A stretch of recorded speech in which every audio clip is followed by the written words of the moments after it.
Hey yo, salut à tous, c'est Sacrimatic, j'espère que vous allez bien et vous savez que moi ça va super. Aujourd'hui on va essayer de faire un petit tutoriel, on va bien voir ce que ça donne.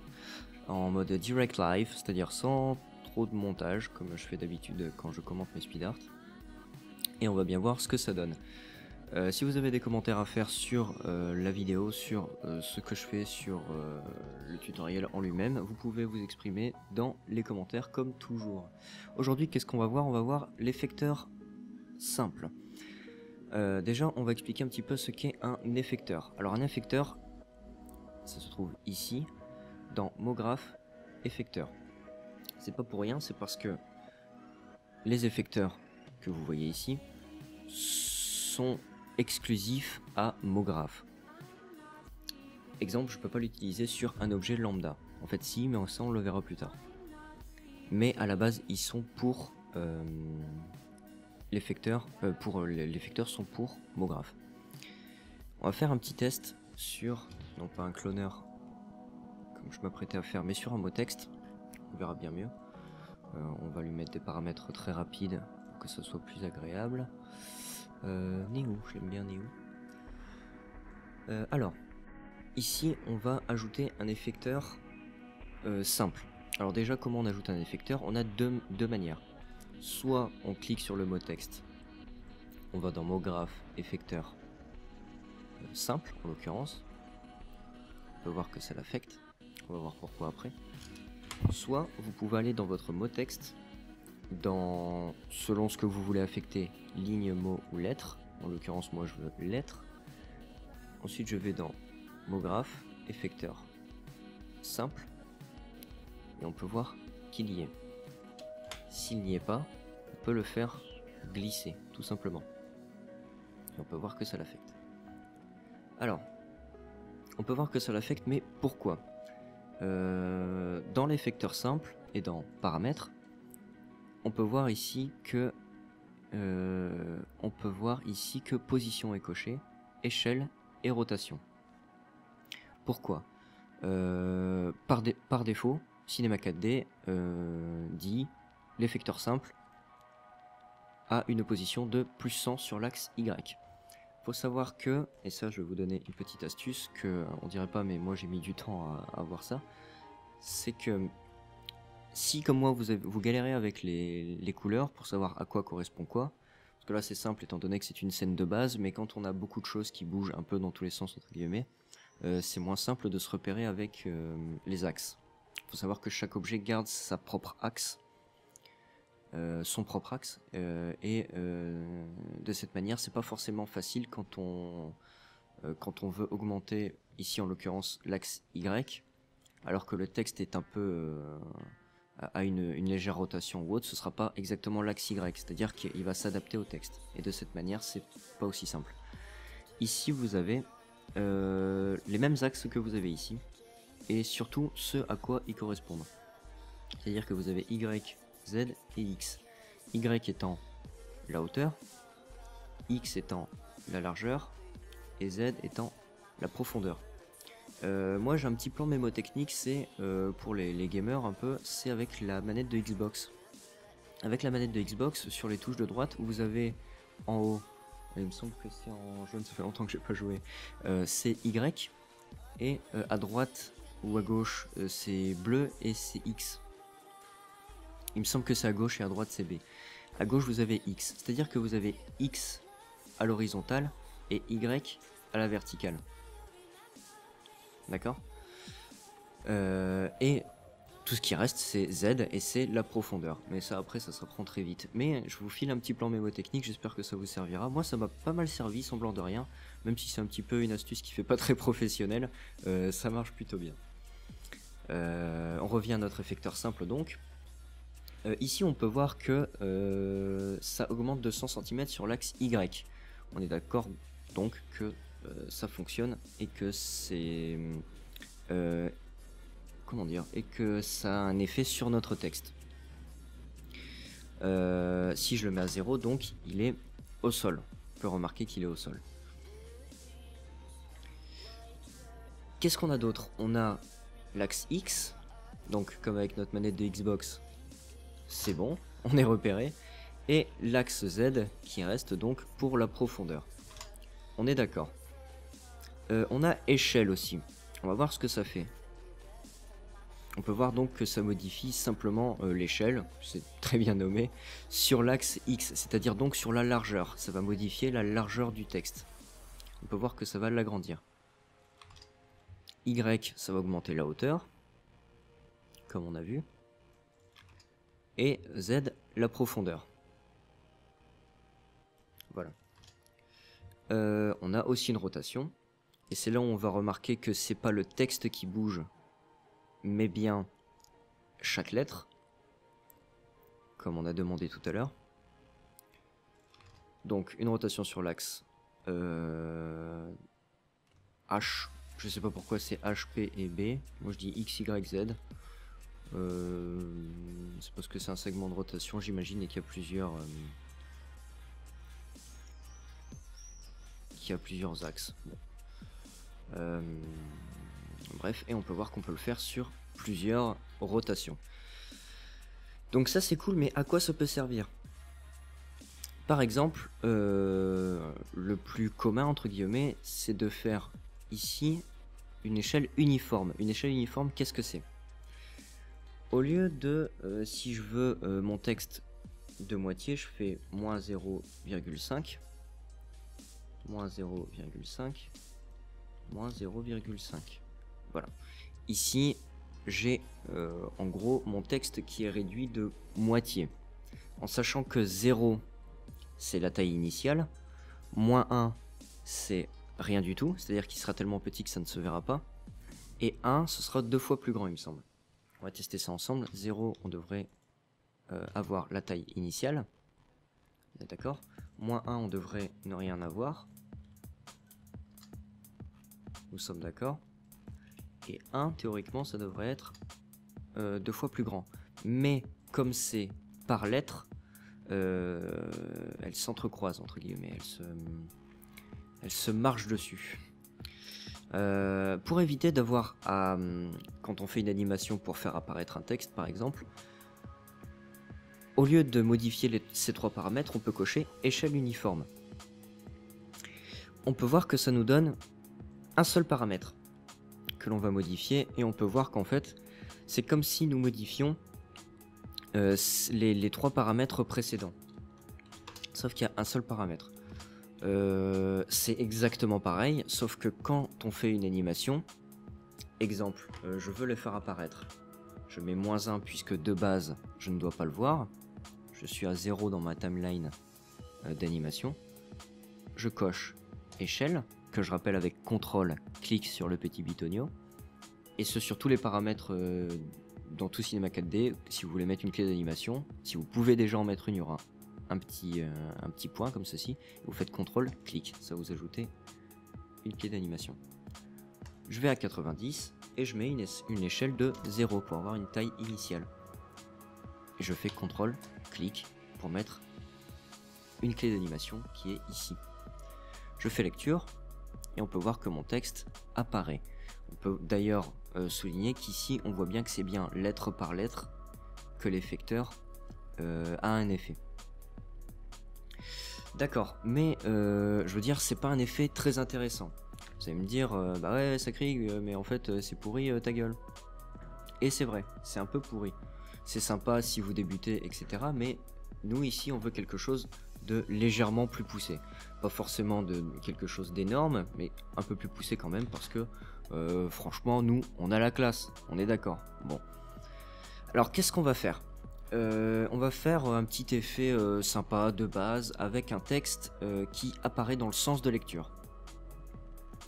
L'effecteur simple est très bien pour ça. Personnellement j'aime mélanger plusieurs effecteurs, mais vous aurez ça dans différents tutoriels qui devraient suivre celui-là, si vous l'appréciez bien entendu. Pour le faire apparaître d'un sens souhaité, comment je peux faire? Qu'est-ce qu'il me faudrait exactement? Il faudrait que l'effecteur ait un effet seulement dans une zone prédéfinie. Ici en l'occurrence il me faudrait que à gauche je vois mon texte de base et qu'à droite, je ne voyais rien. Et que de cette manière, en l'animant sur l'axe X, donc, que je rappelle, on peut voir ici, le texte va apparaître. Bah, ça tombe bien parce que dans l'atténuation ici, l'atténuation c'est fait pour. L'atténuation, il faut savoir que ce n'est pas seulement pour l'effecteur simple, mais pour tous les effecteurs ici, et même en général, l'atténuation, ça sert à ça. C'est-à-dire qu'une atténuation, ici, ça a une forme infinie. C'est-à-dire que partout dans la scène, il y aura l'effet. Bon, je dis partout dans la scène, il y aura un effet, mais seulement sur les objets qui auront dans effet ou dans effecteur, mon effecteur. C'est-à-dire que là, mon texte peut être partout dans la scène, et ce à 200 000 sur l'axe Y, 8 millions sur l'axe X et 3 sur l'axe Z, ça fonctionnera. C'est-à-dire qu'à n'importe quelle distance, il y aura un effet. Il me semble que vous avez compris. Et ben ça sert à ça l'atténuation. Si par exemple je veux que ça fonctionne, on va voir ce qu'il nous propose. Aucun, donc ça ne fonctionne plus nulle part. On peut voir ici qu'on peut animer, c'est-à-dire qu'on peut avoir un effecteur qui va fonctionner de façon infinie dans la scène, et l'instant d'après, on peut faire pour qu'il n'y a aucune atténuation. On a aussi boîte, on va voir ce que ça donne. Comme ça on pourra comprendre plus facilement à quoi ça sert. On va lui donner des paramètres de base genre moins 0,5. Comme ça, ça va réduire de moitié la taille du texte. Donc je suis en échelle uniforme, donc ce sera simplement la taille de la lettre en l'occurrence. Alors qu'est-ce qui se passe? Ici, on peut remarquer que c'est deux boîtes. Une boîte jaune et une boîte rouge. En dehors de la boîte jaune, il n'y aura absolument pas d'effet. C'est-à-dire qu'il n'y a rien. C'est l'effecteur simple n'a pas d'effet. C'est aussi simple que ça. Et ce dans tous les sens, hein, on est d'accord. C'est-à-dire qu'on est en 3 dimensions, il n'y aura pas d'effet nulle part, sauf à l'intérieur de la boîte jaune. À l'intérieur de la boîte jaune, d'ailleurs, on peut voir une autre boîte, celle-ci rouge. Et bien en fait, ça, ce sera toujours l'atténuation. On peut voir ici 50%. C'est-à-dire que la boîte rouge, dedans seulement, il y aura notre paramètre moins 0,5.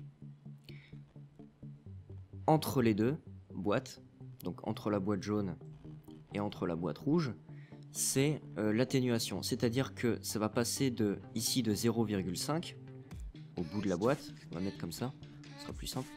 Au bout de la boîte rouge, donc dedans c'est 0,5. Sur ce pixel là c'est 0,5. Et ensuite il va augmenter progressivement jusqu'à pas d'effet. C'est-à-dire que si là je vais aller sur le texte, sur la lettre T, que je vais aller à droite, on verra que à partir du moment où la boîte sera au centre du texte, il va commencer à avoir un effet.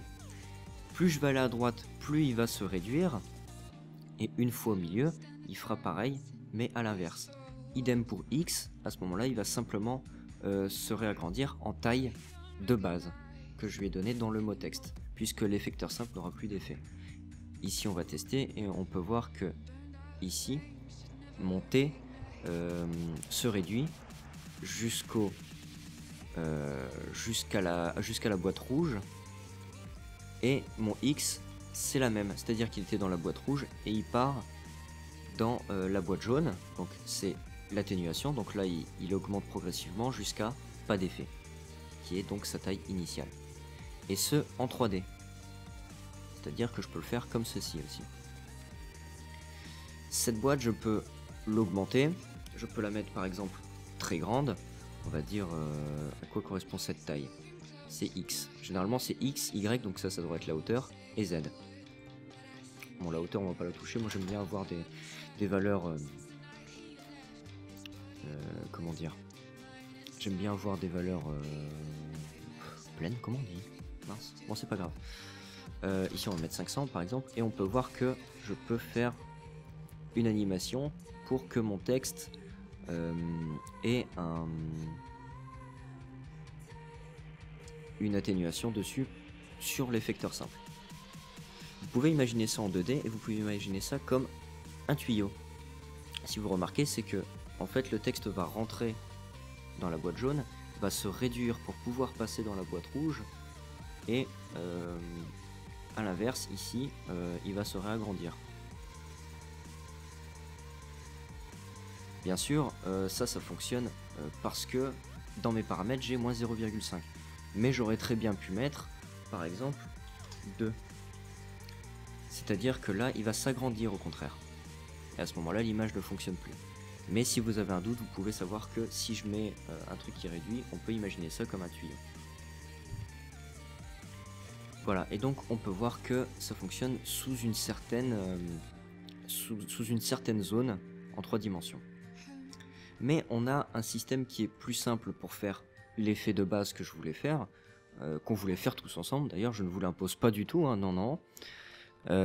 C'est de le faire apparaître dans le sens de lecture.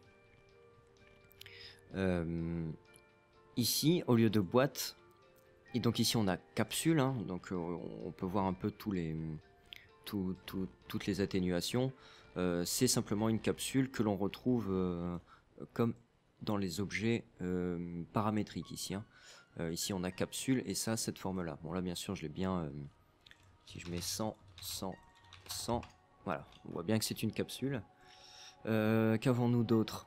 Un cylindre, voilà, ça parle de lui-même. Un cône, pareil. On a linéaire, d'accord, on va voir ça après. On a source, donc ça doit être par rapport à un objet. Sphère, idem, ça parle de lui-même. Toujours avec cette idée de boîte qui n'en est plus une, mais qui est plutôt une sphère dans une sphère, donc. Mais c'est exactement le même système, c'est donc l'atténuation qui fera la clé entre le rien, pas d'effet, et le effet, qui fera la navette entre guillemets. Et Tor. Alors je sais pas si quelqu'un dans le monde a déjà utilisé l'effecteur Tor, mais s'il a utilisé, j'aimerais beaucoup savoir quand tu utilises ça, quoi. Ça peut être sympa par exemple si on a un tuyau et qu'autour on veut faire un effet. C'est vrai qu'à ce moment là ce serait moins complexe que de mettre plusieurs effecteurs autour, mais bon c'est pareil, on pourrait mettre l'effecteur pour que ça agisse seulement sur ce autour. Enfin bref, je ne sais pas à quoi pourrait servir le Tor dans un cas précis, c'est très certainement. Et nous, ce qui nous intéresse, c'est linéaire.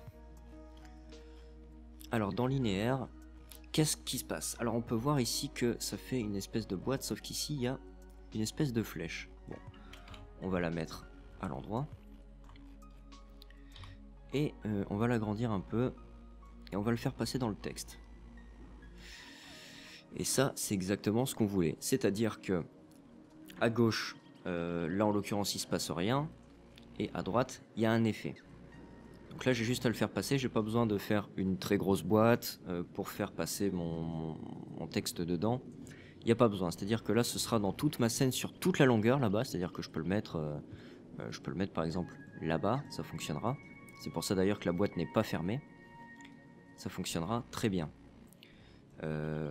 Et ça c'est plutôt utile. Alors, je veux le faire apparaître dans ce sens-là. Alors, je mets effecteur simple. Je mets par exemple paramètre 0, du coup, et je veux faire ça. Non, pas 0, pardon. 0 c'est la taille initiale, c'est moins 1 bien sûr.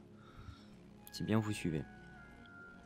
Et on peut voir que c'est l'effet qu'on voulait, mais l'inverse au niveau du sens. Alors j'ai deux systèmes, dont une astuce. Ici, on peut mettre une clé d'animation là, et à 90, la mettre là. D'accord? C'est toujours l'inverse. Mais vous avez ici, dans atténuation, vous avez intervertir. Intervertir, c'est simplement que ce sera l'inverse, c'est-à-dire que quand ça passera dans le texte, en l'occurrence ici, il va apparaître. Et le deuxième système, on revient sur la base, c'est de base le tourner comme ceci et mettre une clé sur cette longueur. On peut faire ça. Ça fonctionnera de la même manière, mais c'est pas propre.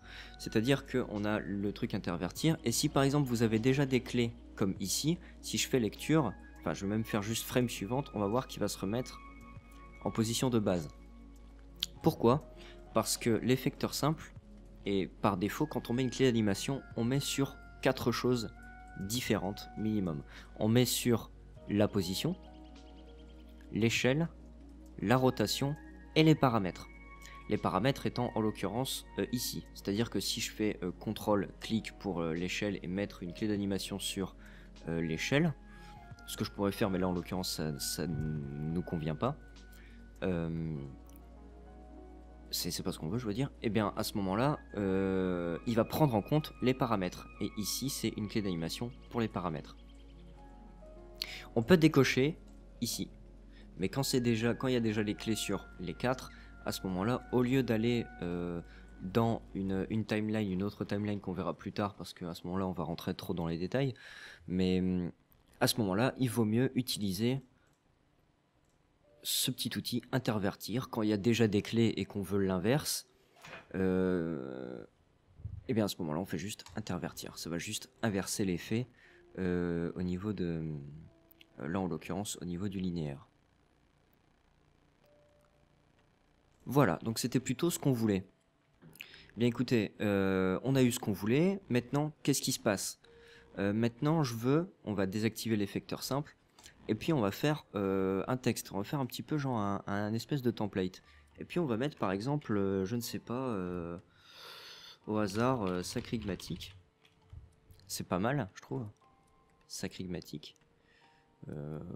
Profondeur, voilà. Avec des couvercles. C'est totalement inutile ce que je fais, mais c'est pas grave.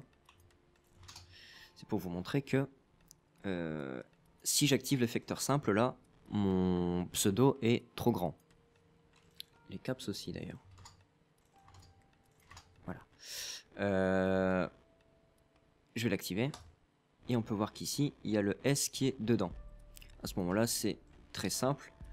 On est à la frame 0. On a simplement besoin de le modifier, de reposer une clé. On a tout bien recoché. Et on regarde à la fin si tout est bon. Voilà, on a de la chance. Parce que c'est à 1 pixel près. Mais on peut faire ça comme ceci. Et à ce moment-là, votre texte apparaît. Si vous n'avez pas envie de faire le tutoriel, je vous mets ce fichier dans la description. Et à ce moment-là, vous pouvez le récupérer. C'est très simple, un effecteur simple avec un texte. Et vous pourrez utiliser n'importe quel texte avec n'importe quelle police d'écriture. En l'occurrence, je vais mettre une police d'écriture que tout le monde a. Voilà, de cette manière, il n'y aura pas de souci. Et voilà, c'est aussi simple que ça. Vous pouvez récupérer, par exemple, mettre ces deux objets.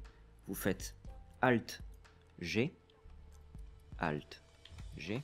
et on peut voir que ça va les mettre dans un neutre. Le neutre, on va l'appeler par exemple texte slash effecteur, un texte juge, voilà, ça me va très bien. Et ensuite, le neutre, par exemple, vous pourrez le déplacer. Là, vous pourrez voir que l'effecteur va se déplacer avec, malgré les clés d'animation. Et de cette manière, vous pourrez le placer partout dans votre scène. Ce qu'on va faire quand même, c'est que on va remettre ça à 0. Voilà. Et je vais remettre mon effecteur à 0. C'est ça, voilà. Comme ça, si on fait lecture, voilà, mon texte est parfaitement centré. Par contre, il va pas assez loin, vas-y. Il va quasiment pas assez loin. Hop. Voilà. Comme ça, vous n'aurez plus qu'à l'importer dans votre scène et il sera complètement centré, votre texte. Et ça, c'est plutôt qui cool. Après, vous n'aurez plus qu'à placer votre caméra, mettre un fond si vous en voulez un. Pareil pour le sol. et vous faites le rendu avec vos paramètres de rendu bien sûr. Et votre pseudo évidemment, parce que bon, j'aime bien voir des fanboys, mais à partir de ce moment-là, ça fait quand même un peu peur. Et donc voilà, et bien écoutez, c'était le tutoriel sur l'effecteur simple Demograph par The Syncligmatic of the World Ever. J'espère que ce tutoriel vous a plu, on va rester dans l'originalité. Et si vous a plu ou non, vous pouvez m'enfoncer des pouces. Non, me mettre des pouces. Non, j'ai pas dit enfoncer, j'ai dit mettre des pouces. Et s'il ne vous a pas plu, vous pouvez me mettre un gros pouce rouge. Comme ça, je fais wow, ok, bon, je vais peut-être plus en faire. Je ne vais plus leur infliger ça. Et si vous avez envie de vous exprimer d'une autre manière, vous avez bien sûr les commentaires afin de me faire parvenir des retours du genre ouais, c'était pas mal et tout, en plus c'était un petit peu drôle et tout, mais par contre t'as une voix un petit peu pourrie. Ou alors un truc du genre ouais, c'est totalement pourri l'effecteur simple, tout le monde sait s'en servir, on te fait pipi dessus, par exemple. Bref, vous pouvez me dire absolument ce que vous voulez. Généralement, j'en ai supprimé une fois un commentaire, c'était juste un mec qui était venu et puis qui insultait tout le monde sur YouTube, donc je me suis permis de l'enlever parce que bah, j'imagine qu'il n'a même pas regardé ma vidéo. Mais tous les commentaires, je les laisse, qu'ils soient bons ou mauvais, je les laisse toujours. Donc voilà. Sur ce, je vous laisse. J'espère que vous passerez une bonne fin de journée, une bonne fin de soirée, une bonne fin de nuit, une bonne fin d'année, n'importe, je m'en fous. J'espère que vous aurez un bon anniversaire, un joyeux Noël aussi, et une très joyeuse Pâques, surtout. Et puis voilà. Allez, ciao tout le monde.